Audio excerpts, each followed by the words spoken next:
What is good, beautiful people? Man, this is your guy, Tone DeShields the second, and I'm joined by the good brother, Philly Foothills, my man, my brother from another mother. And you guys are locked in on Birds of a Feather, the podcast. We haven't done one of these in, I want to say, over a month for sure. Oh yeah, To be exact, we haven't done one of these since the exactly draft. about a month ago, right prior to the draft, because we did a Yeah, mock draft about a week or two before the draft, right? yes, sir. Yep, Yeah, you're about man. exactly right. Yeah, what's going on, everybody? Thank you guys for joining us. We appreciate you being here. Like I Facts. always say, you guys are the food and the water to the content. So make sure that if you like what you're hearing, if you're feeling the vibe, please make sure that you like, share, comment, and subscribe. Keep our dreams alive. We really appreciate you being here and getting and locked into to both of our channels because we are double live stream, like he said. So make sure you hit the thumbs up on both channels. We really, really appreciate it because it helps push that content further and further out there into the YouTube algorithm, into the YouTube verse, the YouTubeverse or whatever we want to call it. the Yeah, metaverse, right? exactly. Yes, sir. Yo, it's so Yeah, funny. It's so funny because like this whole AR virtual reality era, like digital footprint wave, it's insane. Like people are able to commit crimes in the metaverse. It's wild. it is. It really is. It's a crazy world we live in now. We're just we're just out here just trying to do our thing. But yeah, it's a very very interesting world we live in these days Facts, for man. sure. Facts. But yeah, But it's good to be back with you, Tone. Definitely for sure, man. And yeah, man, definitely good to be back with you. yes, You're my guy, man, and definitely, we definitely can't allow these to be so far in between going forward. It's absolutely not. we're birds of a feather flock together, right? We're stronger together. You feel what I'm saying? So 100%. def- 100%. definitely Yep. good to have definitely good to have you back. Definitely good to be back myself. So Yeah. let's get right into it because so much has happened since we last spoke, and so many roster moves have happened. The Eagles traded for AJ Brown during the draft, drafted Nakobe Dean and Jordan Davis, Cam Jurgens, Grant Calcaterra, Karan Johnson. Brought in James Bradberry. Mm. Uh, so many moves, so little time. Hassan But Riddick. I mean, we've brought some pieces in. I mean, with we're gonna go back and talk about the draft a little bit. I mean, obviously Jordan Davis was a great pick. Yes, we had to give up quite a bit of assets to move up in front of Baltimore, who was going to take him if we didn't. mhm. So we had to make that move, and I think it's going to be a great move. But I think he's going to be even better than Fletcher Cox was. I think he's going to be more consistent. I think he's going to have a longer career, and I think he's going to have his numbers are going to be better when it's all said and done at the end of his career compared to Fletcher Cox. So I think big things lie ahead for Jordan Davis. But I mean, man, I think that Kobe Dean we might look back at this draft in a few years from now, and we might be like, wow, Kobe Dean was an steal, absolute steal in the for him to drop to the third round. You know, I think we might have finally got our linebacker that's gonna stick and last for a long time coming. I'm excited, really excited about Nakobe. Yeah, man, it's such a good time to be a Philadelphia Eagles fan because you look at this roster from top to bottom and you can't help but to be excited about what you're seeing and what you're experiencing. You can't help but to think the best outcome. You can't help but to look at the schedule and start getting your record predictions out the window. You really can't help it. And I'm not going to sit here and ever try to tell Eagles fans to calm down. But what I will say is we got to get on the grass first. We got to put we got to play first in order for everything to come together. But let's talk about Yeah, the offensive side of the ball because I think that's the sexiest conversation, and then we're going to get into the defense. I think that's the most vital conversation. So from the offense side of the ball, the thing that stands out is obviously AJ Brown. When the Eagles traded for AJ Brown, what was your instant reaction?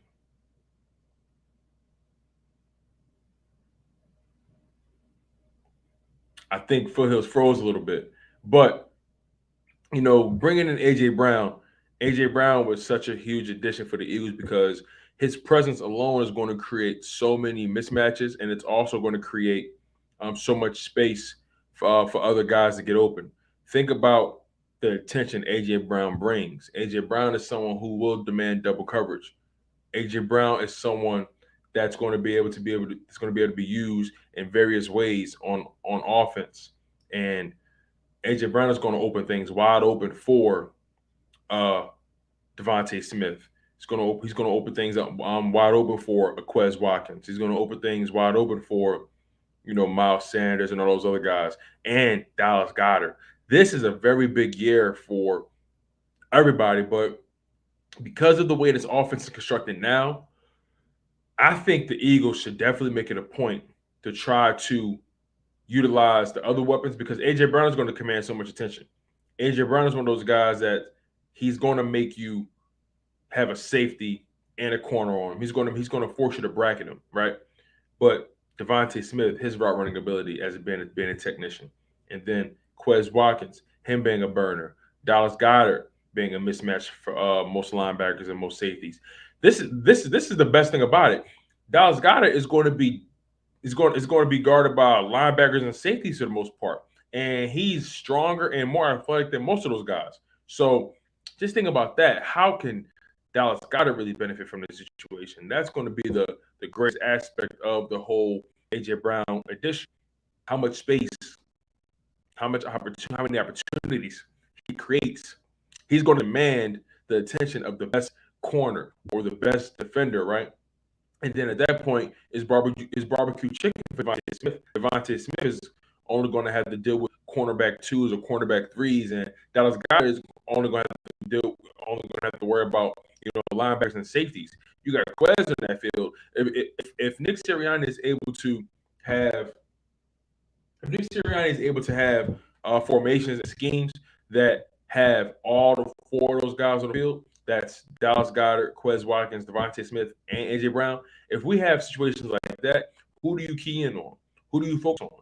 And then it goes back to Jalen Hurts. Jalen Hurts has to be able to do his job, and that's going to be the key factor because Jalen Hurts is going to have to deliver the ball. And if Jalen Hurts can't deliver the ball, it puts this team in a very, very precarious situation, if you ask me. But Philly Foothills is in the process again, getting some things sorted out. He'll be back. He'll be back in the show very shortly. But I'll hold it down until he gets back. I'm really excited because Jalen Hurts has a lot of pressure on him, and sometimes people respond well to the pressure. He strikes me as someone who will respond well to the pressure, and a lot of people are doubting him. Even people who are hometown fans, they're doubting him. A lot of people, even mainstream media, they want to tread lightly with Jalen Hurts.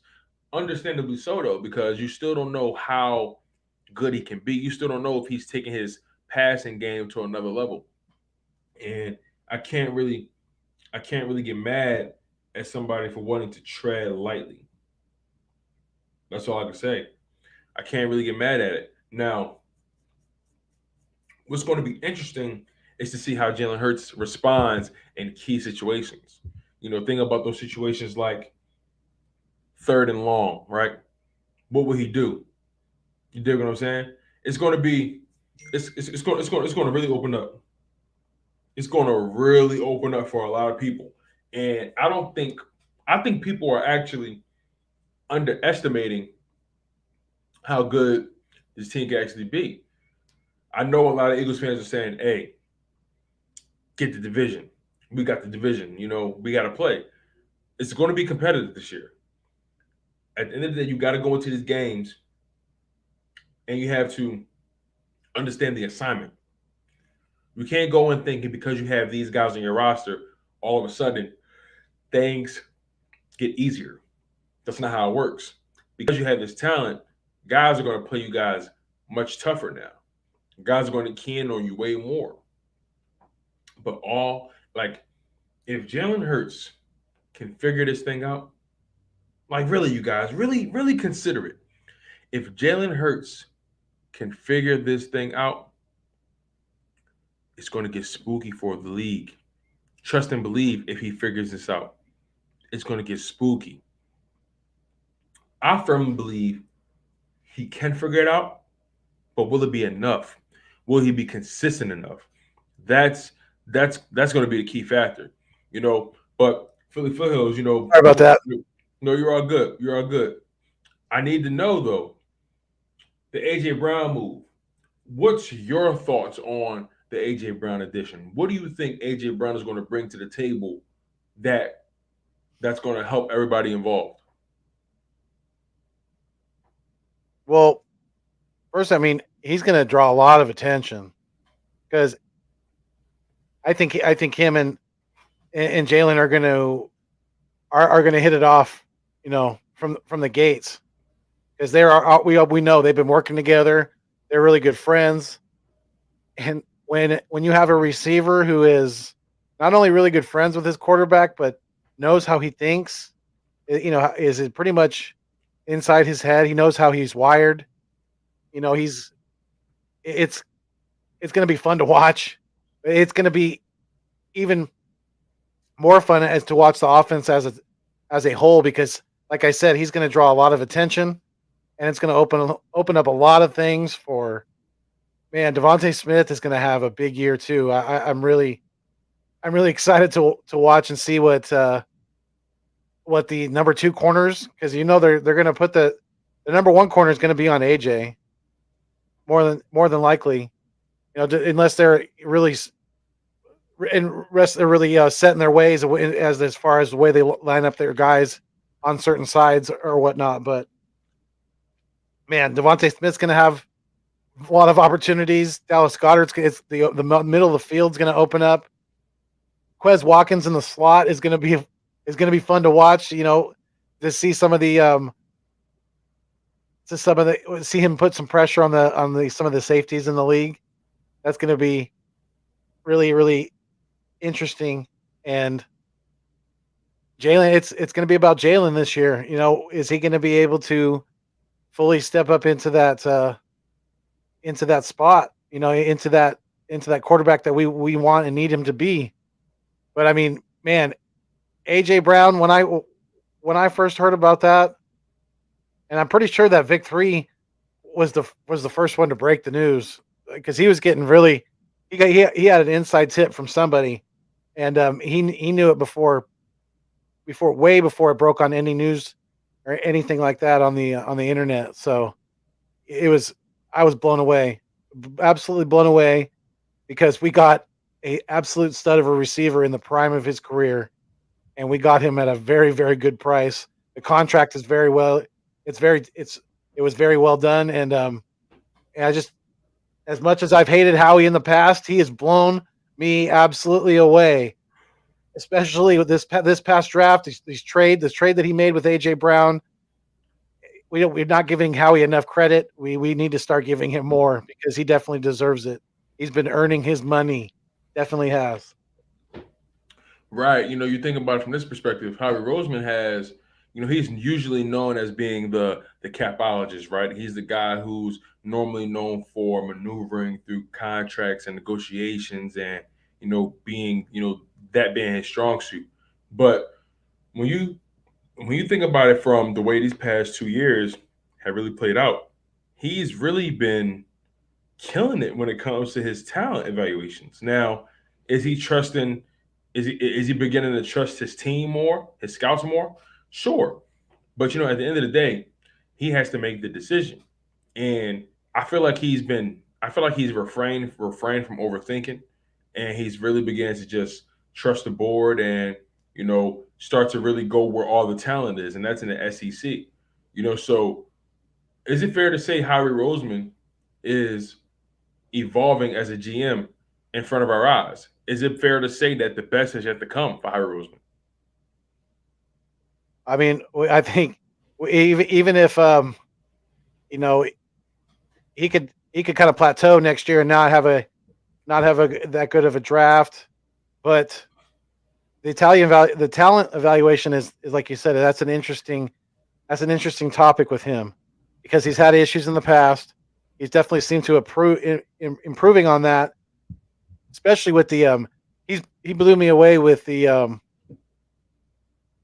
with the Kenny Gainwell pick last year because Kenny Gainwell would have went a lot higher if not for COVID.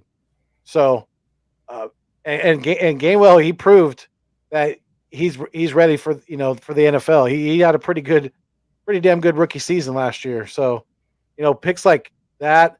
I was pissed off about when he selected Landon Dickerson, but man, look what that's turned out. I mean, now we have him as set as our left guard now going forward. The left side of our offensive line is absolutely scary, absolutely scary. We got freaking we got beef jerkies, beef jerky in the wings behind Kelsey once he goes now as well. Cam Jurgens was another great pick by the Eagles, and yeah, I think we are seeing him. I think we are seeing him evolve, and I think Right. we're seeing him to finally blossom into that. Maybe he was that rose, so to speak, that was struggling to open, but it was a healthy rose. You could see it. It was just struggling to open for a while, and it just needed that right mixture of you know surrounding fertilization, environment, sunlight to finally open up and blossom. So, yeah, I think we are seeing something special with him, and so it's kind of surprising because I thought he had kind of already peaked. You know, I didn't think we were. This, he is. I mean, right? It's all like you said. It's all on paper right now. We got to see how this plays out on the field. I know we always get overhyped when it comes to our teams, but I mean, there's a lot of people that are saying that the Eagles are primed to not only win this division this year, but win a playoff game and maybe make some noise in these playoffs.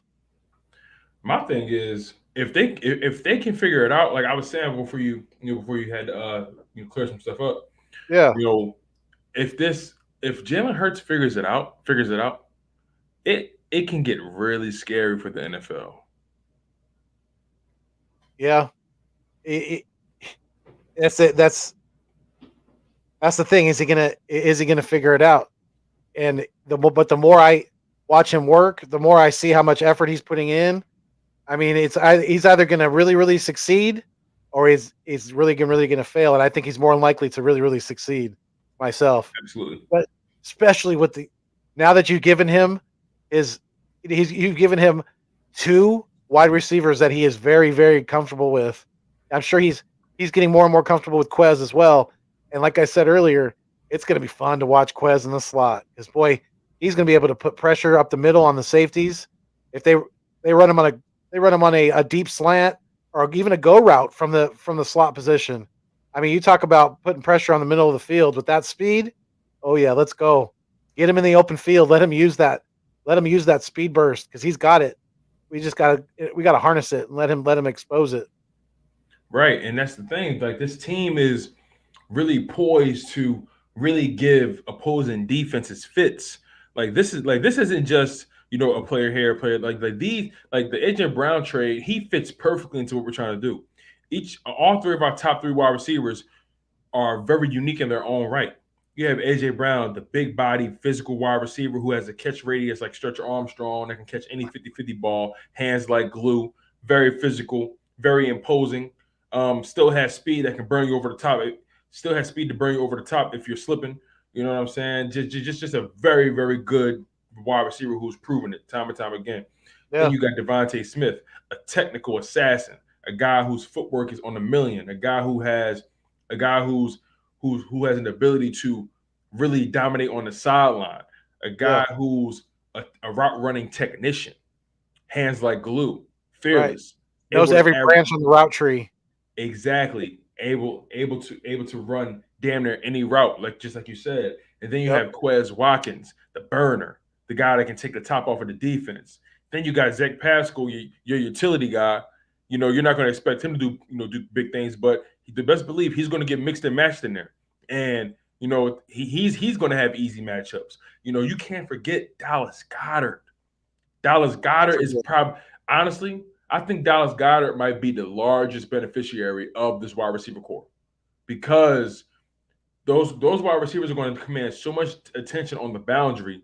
The seam, the middle of the field is going to be wide open. Now teams can't congest the middle of the field, or they can't stack the box. They can try. If you Right. do, okay. Now this is where Jalen Hurts has to beat the corner, has to beat the Yeah. safety. You know what I'm saying? This is where Jalen Hurts has to make the decision and trust his receivers. You know what I mean? So Mhm. this can't be one of those situations where Hurts is tentative. He has to be aggressive, take chances, and look, at this point, the best quarterbacks throw 13, 14, 15 interceptions a year because it's a passing league now. That's just what it is. You're going to throw that many interceptions if you're throwing the ball a lot. It's just a reality. Matthew Stafford, I think, threw like 17 or 15 picks, whatever. But like Yeah. my point is, don't worry too much about the interception. If you see it, let it rip. Let your receiver do the work. You dig what Right. I'm saying? And don't let and real quick, shout out to Vic 3 in the chat. What's good, family? Appreciate you sliding through, Vic. Shout out to you. That's one of my co-hosts of the East Meets West, and we will be live tomorrow night at. Let's see. Tomorrow we're going to be at 10 p.m. Yeah, 10 p.m. Eastern Standard Time. So yeah, check us out on my channel, Vic 3's channel, and AK Eagles podcast as well. So yes, check us out. Shout out to him. Thank you for checking us out, Vic. We appreciate it. But yeah, I mean, I just don't want back to talking about Jalen Hurts. I just don't want him to. Don't let defenses bait you into leaving the pocket too early and Right. taking it. Take it when you want to. Maybe when you need to, and you need to get that first down or what have you. But don't. I want him to trust his line, stay in the pocket, go through your progressions, and get the ball down the field. And like you said, take some chances because like you said, even the elite quarterbacks throw some interceptions. So you don't have to be perfect. We just need you to be good enough to get us the W each Sunday. You know what I mean? So it's it's gonna be a fun season because our schedule is looking pretty favorable if you ask me. That's the perfect word to put it. Favorable, because I know some people are saying, "Oh, we have an easy schedule." No, no, no, no, No, no football game is easy. It's right, favorable. right. You know, it's a very favorable schedule because it allows this team to really have those early tune-up games, those Hmm. tune-up matches, and then it prepares them for, the earlier matchups allow them to get the kinks out of, get the kinks out of the chain. You get what I'm saying? Uh-huh. Allows them to really, Absolutely. let it rip because Yeah. it's not just Smooth out pressure on. iron out the wrinkles, in the in the Right. shirt. You know what I mean? You gotta get it all nice and pretty looking. But yeah, I mean, there's people that are saying, that we could be 4-0 going into the Arizona game, and I'm like, whoa, whoa, whoa, whoa, whoa, whoa, whoa, whoa. It's Let's possible. take it. It is possible, but let's take it. Let's take it 1 week at a time.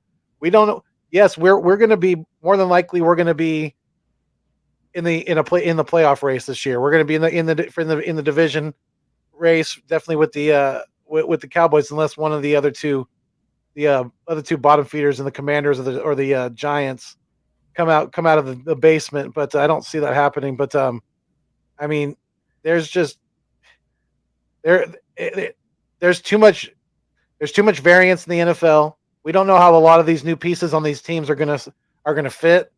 Some of these teams that we think might not be that good, they may be better than we thought. So let's just take it 1 week at a time. Let's not put the cart before the horse, and let's just get after it and get one win, stack one win on top of the other, and go from there. Right. But you also have to consider the offensive line. The offensive line is the bread and butter of this team. The offensive line is going to really allow us to do whatever we want. And I know a lot of people want to put all the pressure on Hurts, and that's the easy conversation to have. But Nick Sirianni has a big job as well. There's no reason why he shouldn't be able to scheme these guys open. You know what Mm-hmm. I mean? It's like there's no reason why there should be training wheels on his playbook entering the 2022 season. There's going to Absolutely. be like there's no excuse for anybody involved, and I fully expect Nick Sirianni to throw the whole playbook at Jalen Hurts early. I'm pretty sure and going against Detroit, Nick Sirianni is going to say, "Listen, we slinging it today." we're slinging it. We're gonna have a balanced offensive attack. We're gonna balance it out, but we throwing that ball 30 times. Yeah, I mean, there's definitely a strong possibility of that. But yeah, even on top of that, Miles Sanders he's going to have no excuse not to have a way better year than he had last year. I mean, no touchdowns from Miles. I mean, we got to be. I mean, I'm pretty much at my wits end with him, and if he doesn't vastly improve this year, I'm done. I don't think they should extend his contract or anything like that going forward. So he's gonna have Miles is gonna have a big year this year. He better. He's in a very unique. He's in a very interesting situation because if he does too well, they're not going to resign him. If he doesn't do well enough, he's expendable. So that's true. So it's very true. Depending on how I never thought about it like that. Depending on how well his season goes, or depending on where he is, Howie Roseman loves to pay guys early.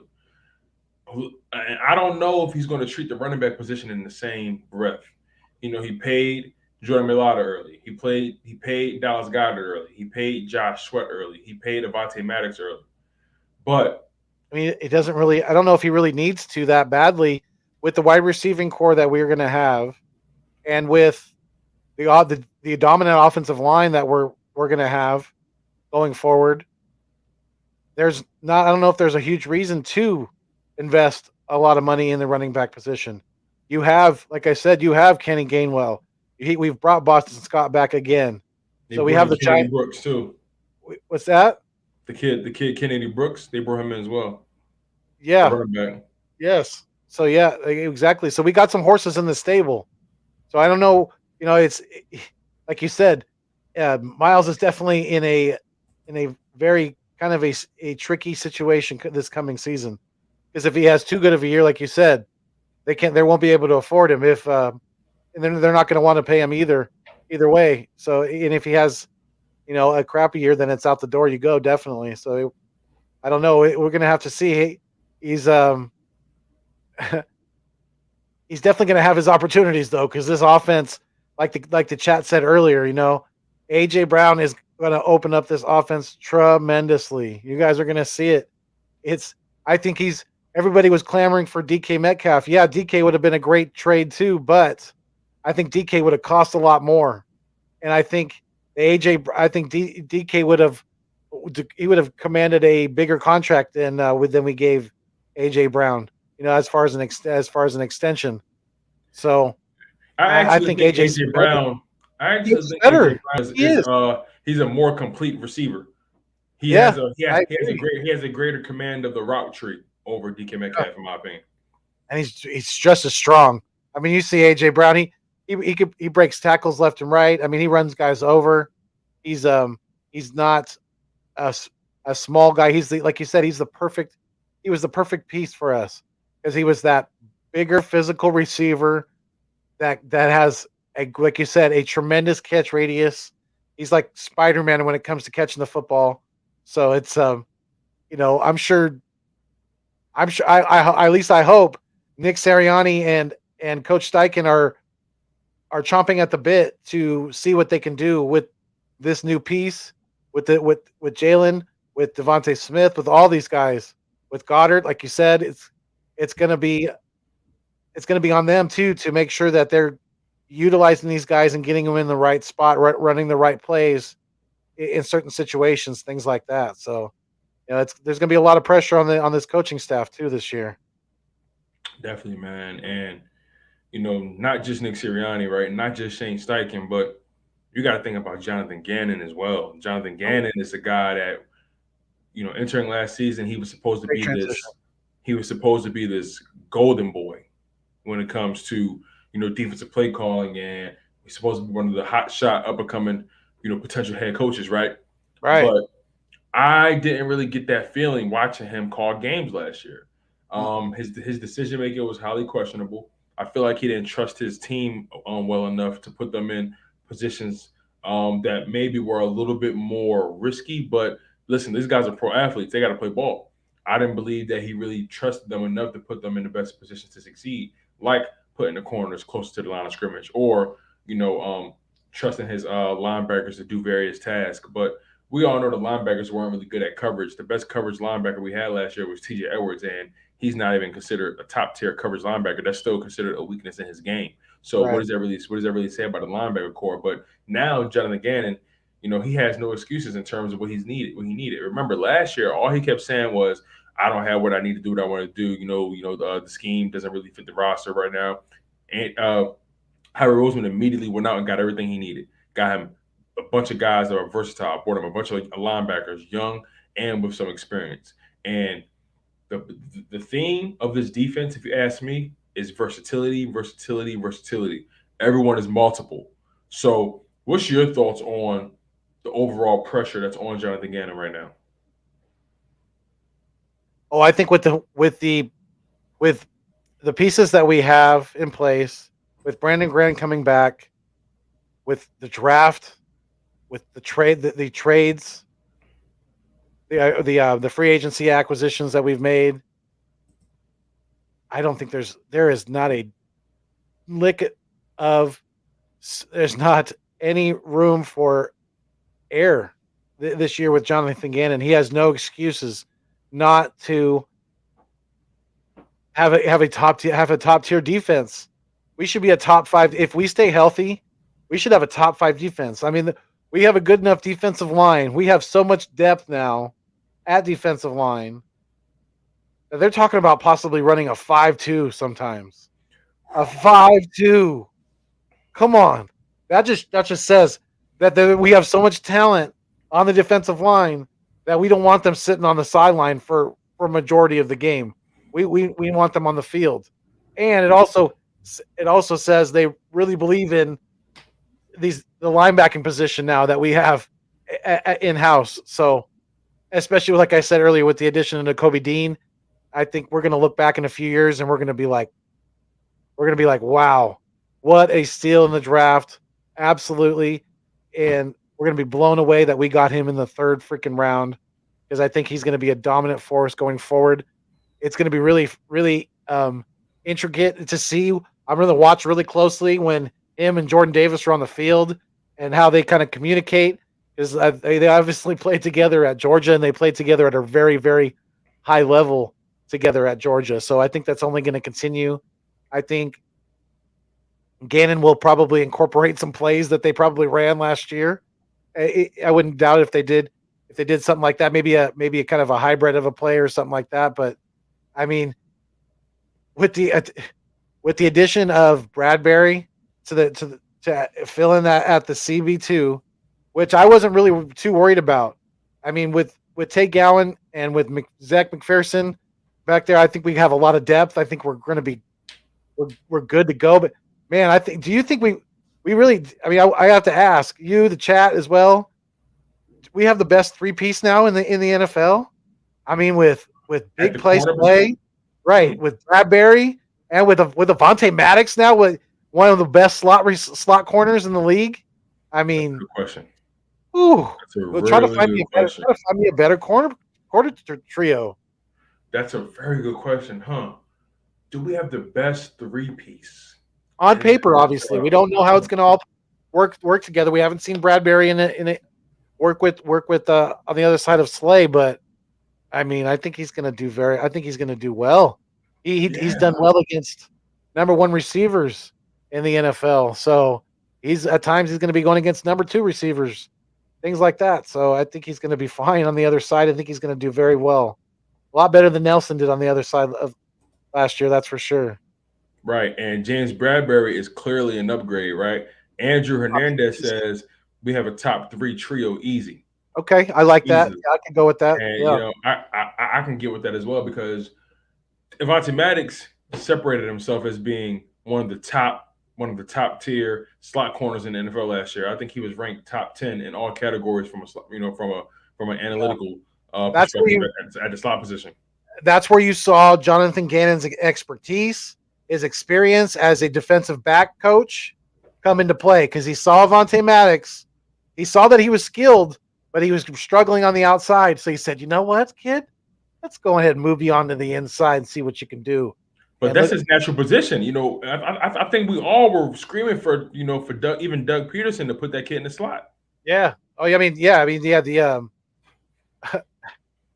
the thing about it was that Jim Schwartz would just he did not like you said they did not utilize him. They did not put him in the right position, and they definitely they made him look bad because he definitely he struggles on the outside, but Because he he's loves not runs. big. Like it's not even a technique issue with him. He's not big enough, strong enough to go against some of these top tier wide receivers. He's just not. Yeah, he's not.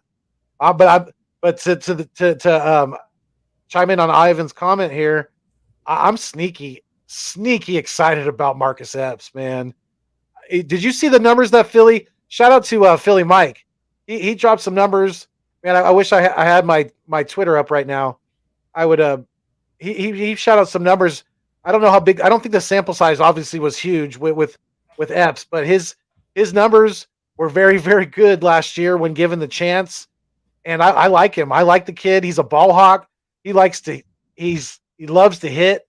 He likes to come up and he, um, blow people up from that safety position. So I think we're going to be fine with him and Harris on the back end.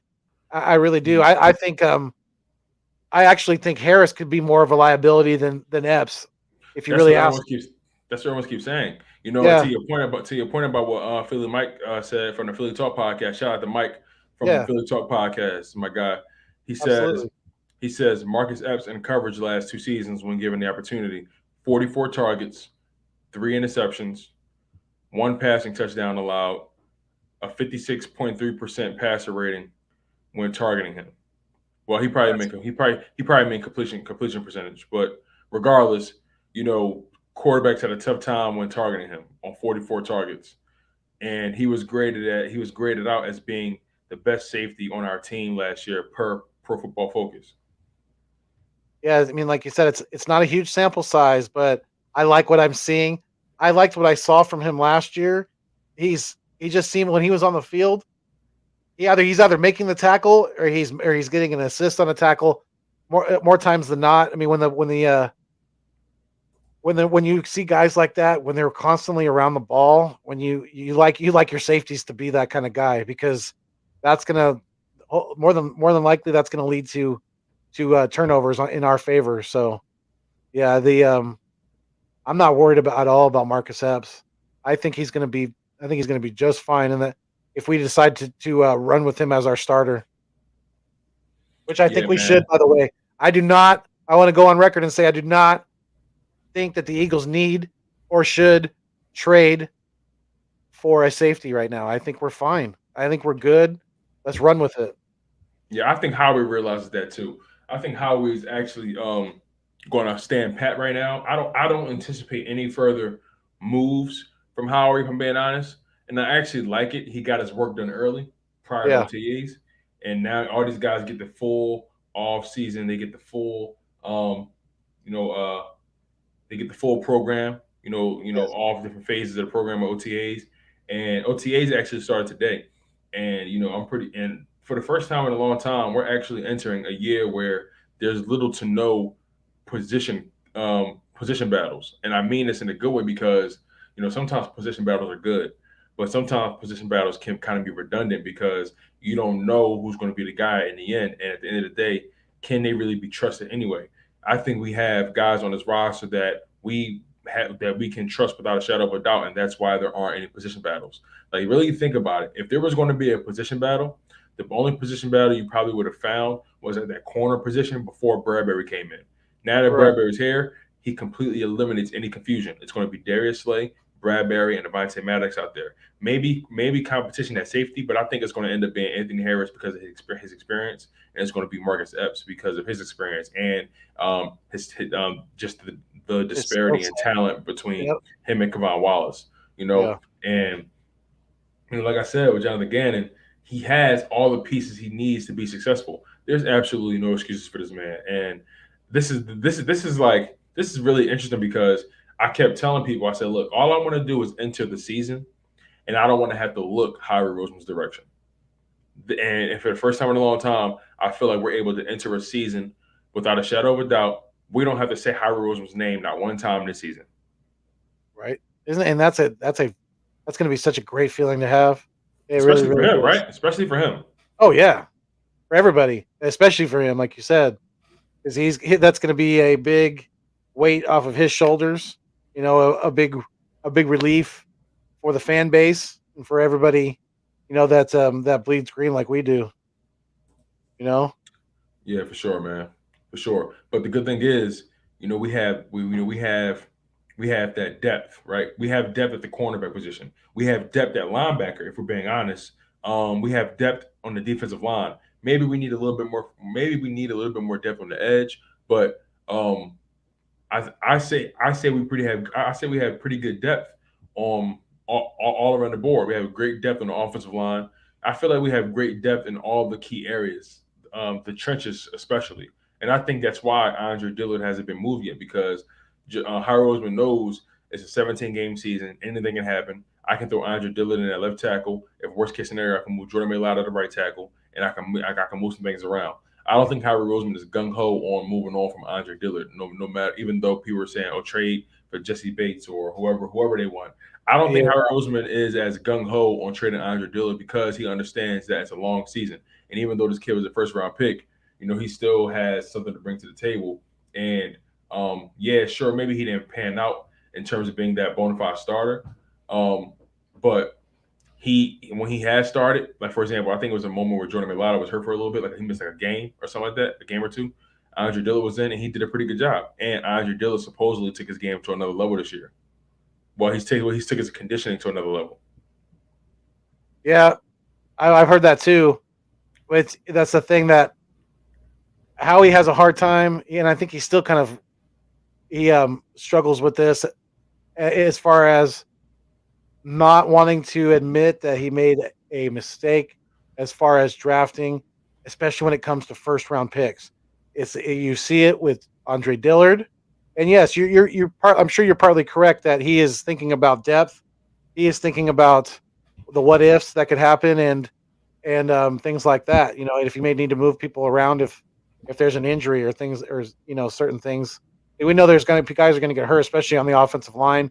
I mean, it happens. It always does. It's just a matter of when and where. But you also seen it with Jalen Reagor. Howie Roseman just doesn't like to admit that he's made mistakes with first round picks. But now that we've added AJ Brown, you could possibly, maybe if someone comes to calling for Jalen Reagor, maybe we now that, because we do have a pretty good depth at wide receiver, maybe we do move on from him. But I don't really see that happening, especially as how much he has struggled. There's nobody that's going to give Howie Roseman anything that he's going to be interested in as far as trade assets and things like that. So it's when it comes to Howie, that's one thing he has to work on. But if that's one thing that's the only one thing that he has to work on, really, that's a flaw, then that's, for us, that's a very, very good thing going forward, because we've had way bigger issues with him in the past that he has definitely worked out. And like you said, he is blossoming before our eyes. He really is, because he has had 2 great off seasons in a row, and like you said, he got the work done this year early. That I think we're pretty set on both sides of the ball, and he was able to keep it all into the cap and things like that. So he's worked his magic once again, and I know as much as myself, like I said earlier, and the fan base has really disliked this guy in the past and really disagreed with a lot of the moves he's made. He is definitely improving, and it's like I said, it's kind of surprising, but it's a really good thing for him, because he's I think his future is still very bright, because he's still a fairly young guy. So it's a good thing. I think it's a good thing for us going forward. Definitely, we have I think we're finally getting some stability. And you know why I think it's finally kind of working its way out, because Jeffrey Lurie has stepped out and let Howie do his thing, and that way Howie doesn't have him looking over his shoulder, and I think that's helped Howie tremendously. Absolutely. I want to get your thoughts on the potential position battle for TJ Edwards and Nakobe Dean. That's something that I know a lot of people are going to be paying close attention to. And we know Nakobe Dean is clearly the greater talent with the greater upside, and he pretty much comes into the NFL pretty ready made. You know what I mean? But TJ Edwards is someone who's earned his keep. He's continuing to improve every single year. He is definitely a reliable linebacker. He reads blocking lanes beautifully. He Yep. understands angles, understands blocking concepts, and knows how to get in between the gaps and stop running backs from going off. Still can improve as I guess you'll call pass defender or defending the pass. But Nakobe Dean, someone who's supremely talented, a first round talent without a shadow of a doubt. But again, TJ Edwards, someone who knows the scheme, who's been reliable. How does that look? What's your thoughts on the potential competition there? And honestly, who comes off the field if either one of them has to come off the field? Because remember, this team is versatile. They're multiple. You might see situations where you see TJ Edwards on the field, Nakobe Dean, Kaiser White, Hassan Reddick on the lineup on the edge. So, Right. I'm really curious to hear your thoughts on the Nakobe Dean, TJ Edwards competition, if there is one. Oh, I think there's definitely gonna be one, because I think for the most part we're gonna be running a 4-3. So they're gonna be battling it out for that middle linebacker position more than likely.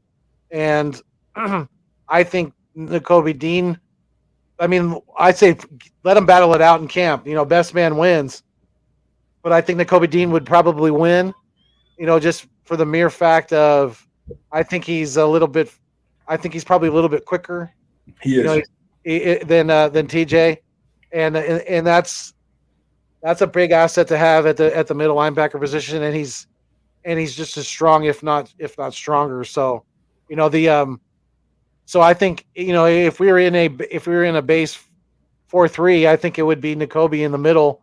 But like you said, don't be surprised if we, at times we're running a 3-4 and they're both in the middle. They're both in the middle and next to each other. You got TJ and Nakobe in the middle, and then you got Kaiser and Reddick on the outside as our 4 linebackers. So, it's You know what I would like to see in that 3-4 that you mentioned? I would much rather have TJ Edwards and Kaiser next to each other and have Hassan Reddick and Nakobe on the edges.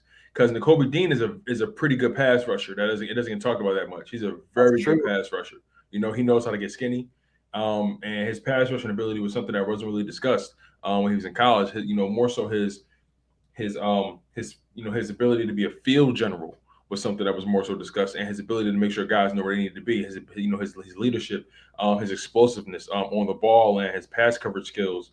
It's going to be amazing to really see that combination of Nakobe Dean and Jordan Davis, because if whoever says, "Oh, well, Jordan Davis only was this good because Nakobe Dean was right there," well, we got him. If people say, "Well, if Nakobe Dean was only good because of Jordan Davis," it's like, well, we got him too. So what do you want to do? This is going to be this is going to be amazing. We brought in championship pedigree 2 years in a row. We brought in 2 champions with Devonta Smith and Landon Dickerson from Alabama. Brought in 2 champions from Jordan Davis and Nakobe Dean on the defense side of the ball. We're bringing a lot of pedigree. Our pedigree's good. We're building a culture here. Guys that know how to win, that know what it takes to win. Guys that care about winning, and that matters a lot. Right, and like I said earlier, we know that that Nakobe and Jordan Davis played together at Georgia, so they're going to have. Jordan Davis will probably just be able to look at him a certain way, and Nakobe's going to know which way he's going to rush. Is he going to rush hard to the left, or is he going to rush hard to the right? And which opposite way he goes, that's the way Nakobe would go on a blitz, right? Because there's going to be a gap right there. There's more than likely Jordan Davis is going to demand a double team. That guy there's not a whole lot of offensive linemen out there in the middle that are going to be able to stop him one-on-one. Someone's going to get free. Someone's Yeah, coming in free. And the good thing exactly. is there's a lot of speed. So now we have a better chance at getting to the quarterback, right? Yes, and you said it just a few seconds ago. Versatility. We are very very versatile now. We went from having no like absolutely hardly any talent on the at the linebacker position to having a good amount of depth and and a legit core now. So it's going to be fun to watch this defense, and it's going to be it's going to be a long season, obviously, like it always is. Like it was last year, 17 games. That's that's a long time, and these guys are going to battle through it together. But it's you know, it's really going to. I'll be watching too, and seeing if they really do run a 5-2. Because if they did that, that's going to be very very interesting to watch, and to see how they pull that off. Absolutely, man. I want to get to 803 Hitman's question. He says, "Name an Eagle from last year that won't make the cut other than J Jaw." Ooh. It's funny because J Jaw moved to tight end, right? And even that position's kind of loaded because they drafted Grant Calcaterra. We still got Richard Rodgers right there. Still got Right. Tyree Jackson, who's coming off of ACL. So Jack Stoll. he's not going to be available. You still got Jack Stoll, and then Yep. now JJ Whiteside wants to be a tight end. He's screwed. So we'll Yeah. see what happens. But what's your thoughts on that question? Who do you think doesn't make the cut? That was on the roster last year. Ooh, that's a good one.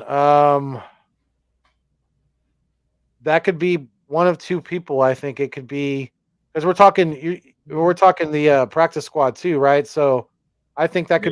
that could be John Hightower Ooh, I was thinking about and him. or Jacoby Stevens.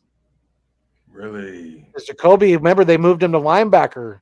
Linebacker he's going to be fighting for a roster spot with the depth that we have. I mean, yeah, he might make the practice squad again, but I think maybe more John Hightower. And actually, I think it's his birthday today, so happy birthday, John Hightower.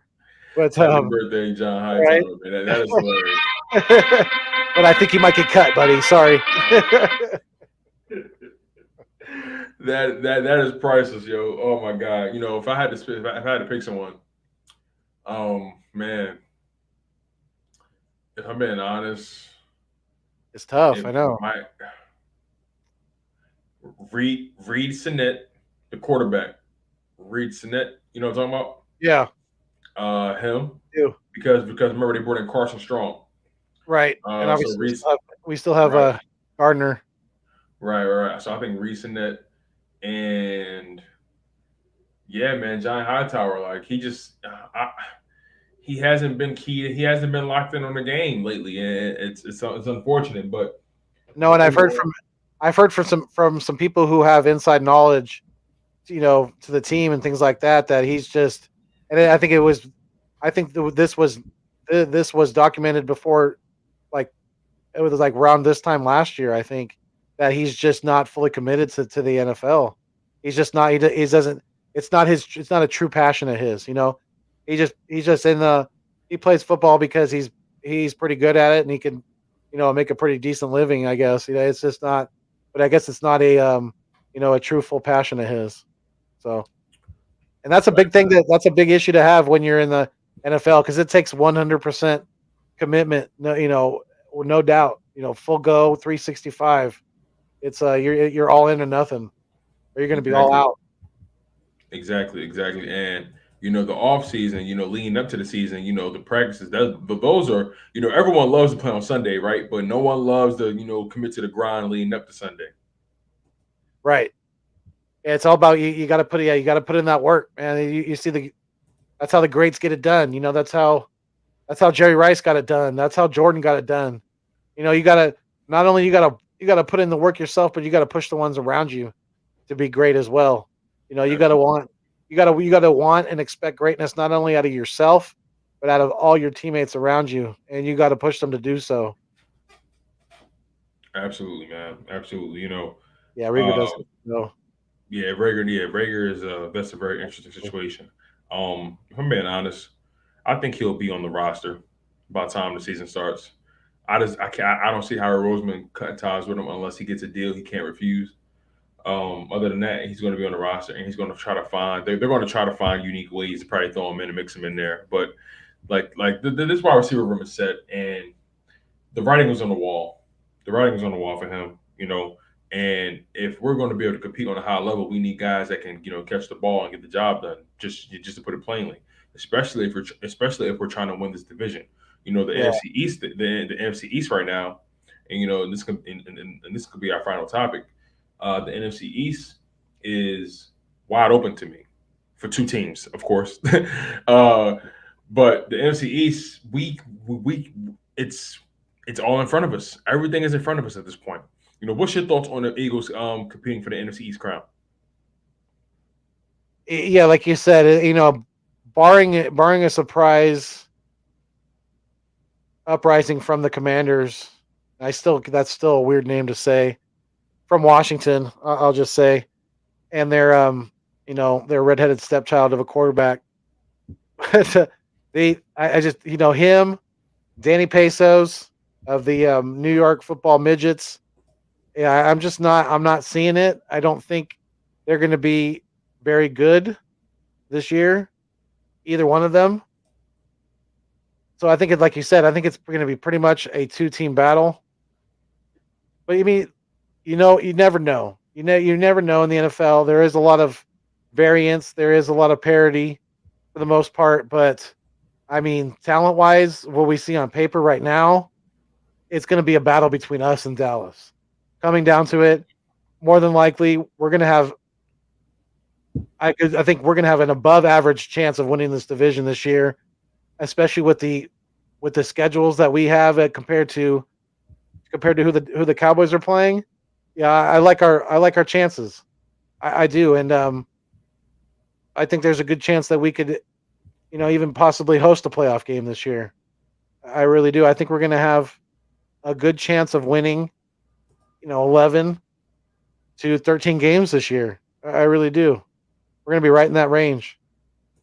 For sure, for sure, it's definitely going to be competitive without a shadow of a doubt. If I'm being realistic, I think we're going to end up splitting with the Cowboys. It's just a matter of which game we win and which game we lose. Um, that's just my honest takeaway. I think it'd be. I mean, it's wishful thinking to sweep them, right? Everything will have to go perfectly, but I think realistically, you know, will split because the teams are just so evenly matched on paper. But still, it's going to come down to that quarterback play, man. And quarterback play dictates the way this league goes. And if Jalen Hurts can be better than Dak Prescott for two Sundays, that can really shift, the conversation in the NFC East. Oh yeah, no doubt, no doubt. It's going to be a matter of how Dak and the Cowboys kind of adjust away from not having Amari Cooper. I think they're honestly under. I'll be honest with you. They're. If you ask me, they're nervous. They continue to act like Amari Cooper meant nothing Right, to them. right. I'm listening to everything. I'm listening to all these You know what? Cowboys fans talk, and Yeah, like they keep saying, oh yeah, we he wasn't doing nothing for us anyway, or he was a liability, or listen, Amari Cooper allowed you guys to do a lot of things. Now, can CeeDee Lamb be that guy? And on top of that, Michael Gallup might not be available until October, November because he's coming off that ACL tear. right. Can CeeDee Lamb be the end all be all? We'll find out. Yeah, and you know what? You're exactly right about that. They're nervous. You know why else they're nervous? Is because they overpaid Ezekiel Elliott, and he's not producing at the level that they need him to produce at. And let's not mention they're nervous because each year that goes by is another year on that calendar that life clock that they haven't won diddly squat. So let's keep it going in that direction for us, as opposed to being, what are they now? What, 26 years? 26 some odd years since they last won I think that's what it is, since they last won an NFL championship. So Yes, something yeah, like that. Yeah, damn near 30 years. Damn near a yeah, damn near a whole adult away. Like, right. you It's know, an adult that needs to move out of the house. Yeah, it's exactly, yeah. That's for what it sure, is. man. For sure. But my man, this has been a great live stream. as usual. And when we always get together, it's always pretty fun to discuss the game, man. Like we both have very unique perspectives when it comes to this thing, and overall, we definitely got to link up again next week. Um, if possible, let's try to we'll discuss it all offline. But Yeah. my man, like this is a great time. This is a great time to be a Philadelphia Eagles fan, bro. And the world is our oyster. Everything is in front of us. It's So an exciting time. It is. yeah. So what's your final thoughts before we get out of here? Just that it's gonna be a long 3 months, man, between now and in the end of August when we're getting real close to the week one. But it's gonna go by. It's gonna seem long, but it's gonna go by fast. If that makes any sense. But yeah, the guys just all you Cowboy fans are funny because we ain't scared of nothing. We really aren't. We've we keep us as Eagles fans, we keep hearing you guys say that you dominate this division, but yet you haven't won it in back-to-back years. And how long? So come on now, let's be real. Let's keep it fuego, as I like to say. And yes, like Tone said, it's been another great Birds of the Feather the podcast with my guy here, Tone DeShields the second. It's always great working with my guy here. Really, really respect and appreciate doing this thing with you. And yeah, you guys, we're gonna be doing another one again soon. We'll keep you updated on that. But yeah, you guys just stay safe, be well out there, and as always, fly Eagles fly, keep it fuego, baby. Yes, sir. And as you guys already know, I am your humble host, Tone DeShields II from Chalk It Up Sports, where no matter if we win or if we lose, we just got to charge it to the game. I was joined by my brother, Philly Foothills from the Nest Out West. Make sure you guys like, comment, and subscribe to the content. We out of here, y'all. Fly Eagles fly. You heard?